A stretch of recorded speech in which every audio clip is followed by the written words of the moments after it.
नमस्कार दोस्तों, आप सभी का स्वागत है एग्जाम मंथन 24/7 पर। देखिए, आज मैं जो आपकी वीडियो है ये आप सभी जानते हैं, मैं आपको पॉलिटी करा रहा हूँ और उसके अंतर्गत मैं आपको फंडामेंटल राइट्स तक करा चुका हूँ। ठीक है, और फंडामेंटल राइट्स में हम पढ़ चुके हैं जो हमारे 5 मौलिक अधिकार के बारे में हम पढ़ चुके हैं, और आज जो है हम पढ़ने वाले हैं छठा मौलिक अधिकार। और उस छठे मौलिक अधिकार के अंतर्गत क्या क्या आते हैं वो हम पढ़ने वाले हैं। इससे पहले मैं आपको बता दूं कि मैं लगभग 8 क्लासेस करा चुका हूं। अगर वो आपने नहीं देखी हैं तो डिस्क्रिप्शन में मैंने उन क्लासेस की प्लेलिस्ट का लिंक और टेलीग्राम चैनल का लिंक दे रखा है, जहां पर आपको नोट्स मिलेंगे। तो आप जाएं, वहां टेलीग्राम चैनल ज्वाइन करें और क्लासेस को देखें। इससे आपको ये नेक्स्ट आगे की जो वीडियो होंगी ये अच्छे से समझ में आएंगी।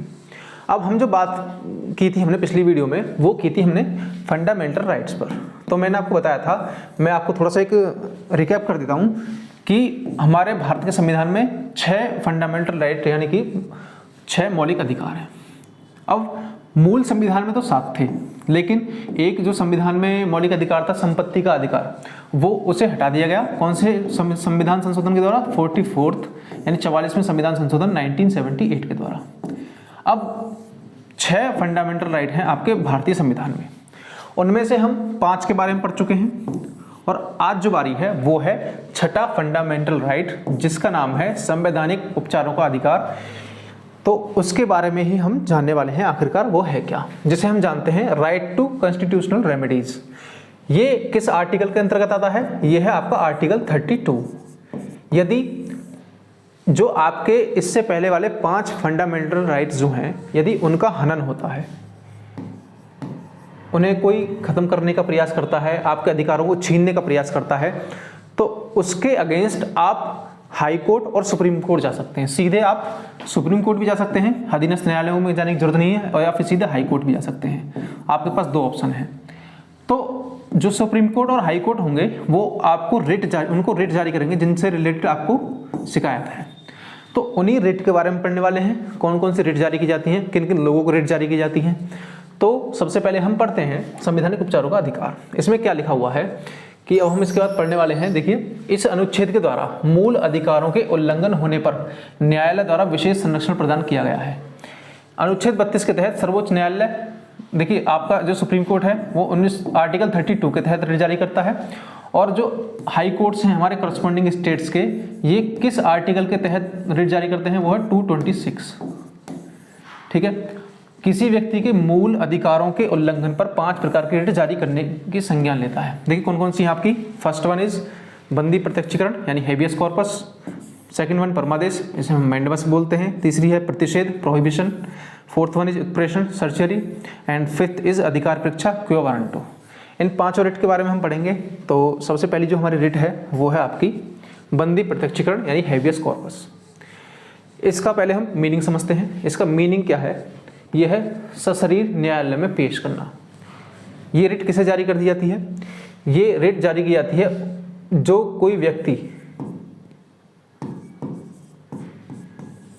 जिसे अवैध रूप से बंदी बनाया गया हो या फिर गिरफ्तार किया गया हो, उसके लिए ये रिट जारी की जाती है। जिसके द्वारा गिरफ्तार किया गया या फिर बंदी बनाया गया उसको जारी की जाती है। अभी हम आगे बात करने वाले हैं ये किन किन लोगों को जारी की जाती है। ठीक है, तो उसे छुड़ाने हेतु ये रिट जारी की जाती है।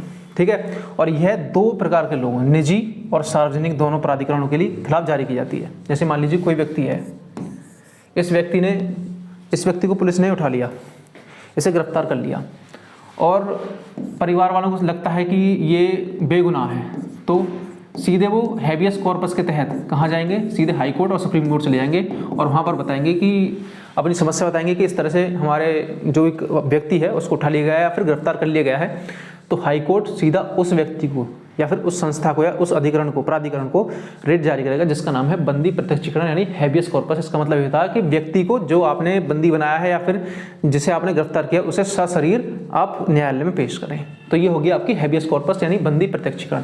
इससे संबंधित जो फैक्ट हैं मैंने आपको बता दिया। ये किस किस लोगों के लिए जारी की जाती है? सार्वजनिक और प्राधिकरण या फिर व्यक्तिगत लोगों के लिए। जैसे कोई व्यक्ति है, उसने किसी आदमी को बंदी बना लिया, तो उसके खिलाफ भी रिट जारी की जा सकती है। जो गवर्नमेंट ऑफिशियल्स हैं उनके खिलाफ भी जारी की जा सकती है। ठीक है, लेकिन ये किसके खिलाफ जारी नहीं की जा सकती? कौन कौन ऐसे लोग हैं जिनके खिलाफ ये रिट जारी नहीं कर सकता हाई कोर्ट और सुप्रीम कोर्ट? देखिए, सबसे पहले हिरासत अगर कानून सम्मत है, यानी लॉ के अनुसार इनकी गिरफ्तारी हुई है कानून के अनुसार, तो ये रिट जारी नहीं हो सकती। कार्रवाई किसी विधानमंडल लेजिस्लेटिव असेंबली या अवमानना के, यानी कि आपके कंटेम्प्ट के तहत हुई है, तो ये रिट जारी नहीं कर सकते। ठीक है। थर्ड वन, न्यायालय के द्वारा हिरासत में है, जैसे न्यायालय में कोई पेशी हुई और न्यायालय ने किसी व्यक्ति को न्यायिक हिरासत में रखने का ऑर्डर दे दिया, तो उस न्यायिक हिरासत के लिए आप रिट जारी नहीं करवा सकते, क्योंकि ये जो आपका आदेश है, ऑर्डर है, वो किसने दिया है? आपके कोर्ट ने दिया है। तो इस तरह से ये इस व्यक्ति के खिलाफ भी आप रिट जारी नहीं करवा सकते। लास्ट है, हिरासत न्यायालय के न्यायिक क्षेत्र के बाहर हुई है। मान लीजिए आपने हाई कोर्ट में अपील की, हाई कोर्ट में आपने पहुंचे रिट जारी करवाने के लिए, तो जो हाई कोर्ट किसी स्टेट का होगा और वो व्यक्ति इस स्टेट के हाई कोर्ट की जो न्यायिक क्षेत्र है, जुडिशियल जो क्षेत्र है, इसके बाहर इसकी गिरफ्तारी हुई है या फिर इसे बंदी बनाया गया है, तो हाई कोर्ट उसके लिए रिट जारी नहीं कर सकता। तो आपको करस्पॉन्डिंग स्टेट के हाई कोर्ट के पास जाना पड़ेगा या फिर सीधे सुप्रीम कोर्ट में आपको अपील करनी पड़ेगी। ठीक है। तो ये होगी आपकी बंदी प्रत्यक्षीकरण। अब आगे की जो बात आती है वो है आपकी मैंडेमस यानी परमादेश। इसका जो मीनिंग है, इसका अर्थ है हमारा, हम आपको आदेश देते हैं, वी ऑर्डर यू। किस लिए? जब कोई अधिकारी या संस्था अपने कर्तव्य का पालन ना करे तो न्यायालय आदेश देता है कि अपने कर्तव्य का पालन करें। इसका मतलब क्या है? इसका मतलब यह है कि जैसे कोई गवर्नमेंट ऑफिशियल है, सार्वजनिक व्यक्ति है, ठीक है। अब होता क्या है, मान लीजिए कोई एक मैं पद ले लेता हूं,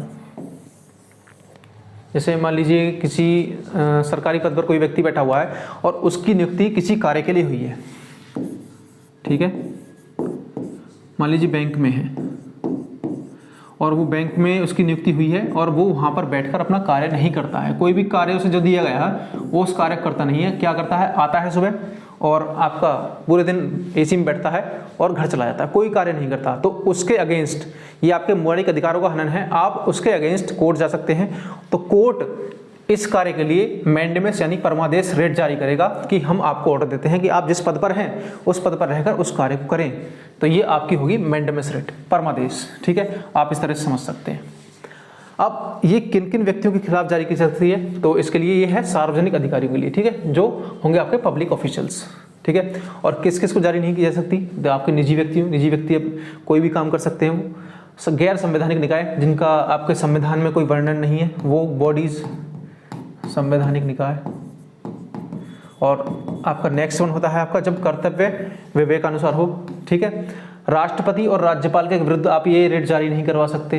राष्ट्रपति बोल रहे हैं कि आप पहुंच के कोर्ट और बोलते हैं कि जी राष्ट्रपति जो है वो अपने पद के अनुसार कार्य नहीं कर रहे हैं, तो आप ऐसा नहीं कर सकते। राज्यपाल के अगेंस्ट भी आप ये रिट जारी नहीं करवा सकते।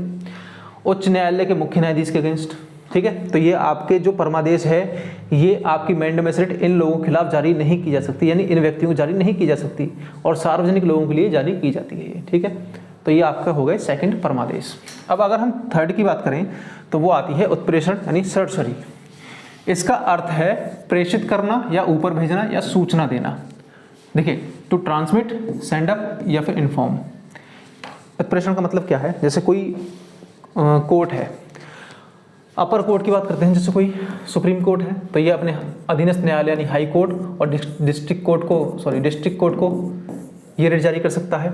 हाई कोर्ट अपने डिस्ट्रिक्ट कोर्ट को रिट जारी कर सकता है। तो इसका मतलब ये है किसी भी अधीनस्थ न्यायालय से ऊपर वाला न्यायालय, जो कोई न्यायालय हाई कोर्ट है तो हाई कोर्ट के ऊपर सुप्रीम कोर्ट है, डिस्ट्रिक्ट कोर्ट के ऊपर हाई कोर्ट्स हैं, तो ये ऊपर वाले न्यायालय अपने अधीनस्थ न्यायालय को रिट जारी कर सकते हैं। किस लिए?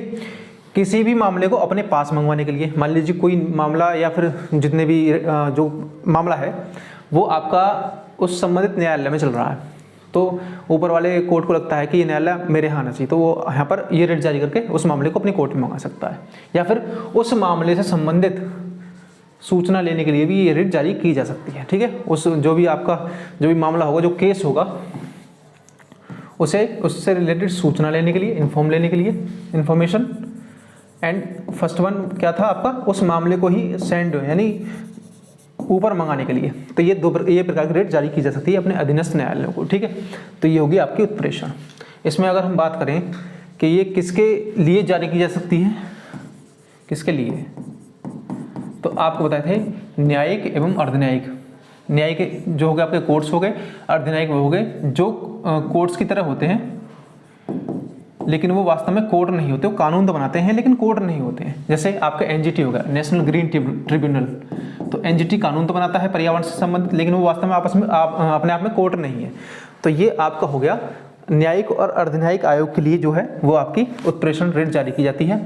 और किसके लिए नहीं जारी की जा सकती? तो आपका है प्रशासनिक प्राधिकरण, एडमिनिस्ट्रेटिव अथॉरिटीज़ के खिलाफ, विधायी निकाय जो कानून बनाती हैं लेजिस्लेटिव उनके खिलाफ, निजी व्यक्तियों के लिए और निजी निकायों के लिए, प्राइवेट बॉडीज़ के लिए और प्राइवेट इंडिविजुअल्स के लिए ये रिट जारी नहीं की जा सकती।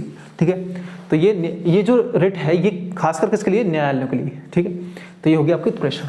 अगर आगे की हम बात करें तो बात आती है प्रतिषेध। ये वाली रिट भी अधीनस्थ न्यायालयों के लिए है। उत्प्रेषण जो थी वो भी अपने अधीनस्थ न्यायालयों के लिए थी, ये भी अधीनस्थ न्यायालयों के लिए है। लेकिन इसमें क्या है, उसमें तो कोई भी जो केस होगा या फिर मामला होगा उसे जो अधीनस्थ न्यायालय के ऊपर कोर्ट है वो अपने यहाँ मंगा सकता है या उनसे संबंधित सूचना ले सकता है। लेकिन इसमें क्या है कि कोई अधीनस्थ न्यायालय अपने अधिकार क्षेत्र से बाहर जाकर कार्य कर रहा है। मान लीजिए जैसे कोई हाई कोर्ट है, अभी हाई कोर्ट का जो न्यायिक क्षेत्र है, मान लीजिए उस न्यायिक क्षेत्र से बाहर निकलकर वो कार्य कर रहा है, तो उस जैसे मान लीजिए कोई डिस्ट्रिक्ट कोर्ट है, मैंने आपको एक एग्जांपल देता हूँ। जब हमारे फंडामेंटल राइट्स का हनन होता है तो हम हाई कोर्ट और सुप्रीम कोर्ट जा सकते हैं। ठीक है, लेकिन अगर कोई व्यक्ति यहाँ पहुँच गया तो ये सुनवाई करनी शुरू कर दे, डिस्ट्रिक्ट कोर्ट ही आपके मौलिक अधिकारों के हनन की सुनवाई करना शुरू कर दे, तो फिर ऊपर वाले जो कोर्ट होंगे वो उसे रोकेंगे। इसका मतलब क्या है? प्रोहिबिशन का मतलब रोकना, मीनिंग स्टॉप है इसका। तो ये अपने न्यायिक क्षेत्र से निकलकर बाहर कार्य ना करे, इस वजह से ये रिट जारी की जाती है अधीनस्थ न्यायालयों को। तो ये आपकी प्रोहिबिशन जो रिट है आप समझ गए होंगे किसके लिए जारी की जाती है, बता दिया मैंने, उच्च न्यायालय या अधीनस्थ न्यायालय के लिए। अब बात करते हैं नेक्स्ट जो है वो है अधिकार प्रेक्षा। अधिकार प्रेक्षा यानी क्यो वारंटो, इसका मीनिंग होता है हम आपसे पूछते हैं, मीनिंग वी आस्क यू, हम आपसे पूछते हैं। क्या पूछते हैं? जैसे मान लीजिए एक कोई व्यक्ति है, ये ए पर्सन है और ए पर्सन की नियुक्ति किसी पद पर हुई है।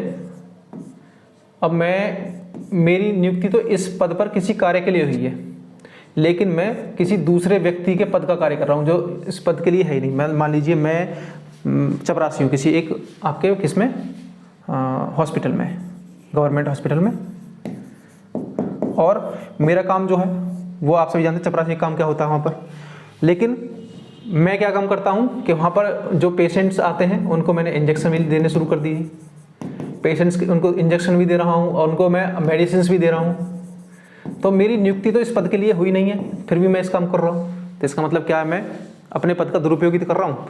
और किस अधिकार से उस पद पर हूँ मैं? तो यही तो पूछता है, वी आस्क यू, हम आपसे पूछते हैं आप किस अधिकार से उस पद पर कार्य कर रहे हैं।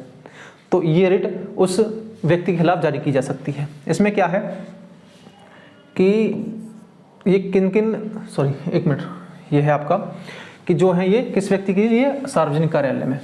और मैंने जो आपको बताना चाह रहा था, ये रिट कोई भी व्यक्ति जारी करवा सकता है।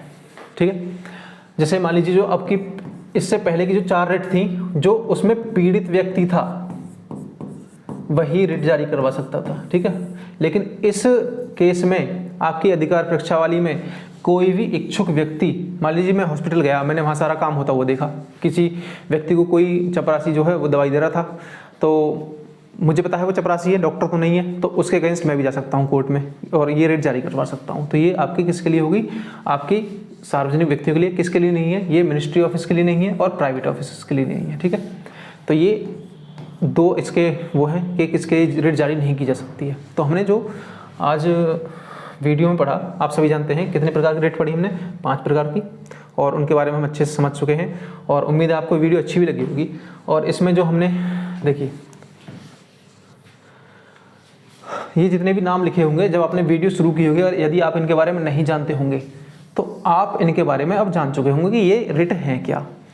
ये रिट आपकी हाई कोर्ट और सुप्रीम कोर्ट दोनों जारी कर सकते हैं, और हाई कोर्ट एक रिट और फालतू जारी कर सकता है जिसका नाम है इंजंक्शन। ठीक है, तो हाई कोर्ट 6 रिट जारी कर सकता है और आपका सुप्रीम कोर्ट 5 रिट जारी कर सकता है। ठीक है, तो ये आर्टिकल 32 के तहत जो हमारे मौलिक अधिकारों का हनन होगा, यानी कोई भी व्यक्ति चाहे सार्वजनिक हो चाहे निजी हो, हमारे मौलिक अधिकारों का हनन करेगा तो हम सीधे सुप्रीम कोर्ट और हाई कोर्ट जा सकते हैं और वहाँ पर हमें उस व्यक्ति के लिए ये रिट जारी की जाएंगी कि आप ऐसा क्यों कर रहे हैं। ठीक है, तो और मैंने कि रेस्ट्रिक्शंस भी बताई थी कि किसके खिलाफ इन्हें जारी नहीं कर सकते, किसके लिए जारी नहीं कर सकते, वो हम इस चीज़ के बारे में समझ चुके हैं। अगर आप नहीं समझ पाए हैं तो इस वीडियो को दोबारा देखें और इससे रिलेटेड जितने भी आपकी ये नोट्स हैं मैं आपको टेलीग्राम चैनल पर दूंगा, टेलीग्राम चैनल को ज्वाइन कर लीजिए और मिलते हैं आपसे अगली वीडियो में, जो कि होगी हमारी राज्य के नीति निर्देशक तत्व यानी कि DPSPs। ठीक है, तब तक के लिए नमस्कार।